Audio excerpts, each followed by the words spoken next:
வீட்டில் வந்து கோயில் வாசனையை கொண்டு வரணும்னா இந்த தசாங்கம் அல்லது ஊதுபத்தி இதனால தாங்க முடியும். அது குறிப்பிட்டு சொல்லணும்னா இந்த தசாங்கம் ரொம்பவே நல்லாயிருக்கும், வாசனையோட நல்ல பாசிட்டிவ் எனர்ஜி தரும். இப்போ வந்து மார்க்கெட்டில் நல்ல எல்லா விதமான தசாங்கம் கோனும் அடுத்து வந்து பவுடரும் கிடைக்கிது. ஆனால் அந்த ஒயிட் கலர் பேக்கெட்டில் இருக்கிறது ரொம்ப நல்லாயிருக்கும். ஃபஸ்ட்டு வந்து தசாங்கம் பேக்கெட்டை கட் பண்ணி ஒரு பாக்ஸில் கொட்டி வச்சுக்கோங்க. அதுக்குள்ளவே செப்பரேட்டாக ஒரு கோன் கொடுத்துருப்பாங்க. அதை எப்பொழுதுமே பத்திரமா வச்சுக்கணும். நம்ம அந்த கோனில் வந்து தசாங்கத்தை ஃபில் பண்ணிவிட்டு நம்ம சாம்பிராணி புகை ஏற்றுறதுலையோ அல்லது அகல் விளக்குலையோ எதில் நம்ம ஏற்ற போகிறோமோ அதில் வச்சு லைட்டாக நம்ம ஸ்பூன் அல்லது வந்து ஒரு சிசர் வச்சு தட்டிக்கோங்க. நீங்கள் கை வச்சு தட்டினா வந்து அந்த அச்சு வந்து கோன் அச்சு வந்து சரியாக விழாது, ரொம்ப அப்படியே அந்த மாவு மாதிரி கொட்டிடும். அதனால நான் இந்த மாதிரி செய்வேன். நல்லா அச்சு அழகாக விழும் கோன் ஷேப்பில். அதுக்காண்டி தான் இப்படி பண்ணுறது. அதுக்கப்புறம் நம்ம தீபம் ஏற்றுற மாதிரி ஏற்றிட்டு பூஜை ரூம்லேயோ அல்லது வாசல் படிக்கட்டிலே வச்சுருக்கோங்க.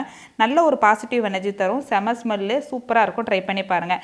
ஒரு பாக்கெட் வந்து கண்டிப்பாக 1 மாதம் வரும். ரெகுலராக யூஸ் பண்ணலாம். ஏர்டைட் பாக்ஸில் யூஸ் பண்ணுங்கள்.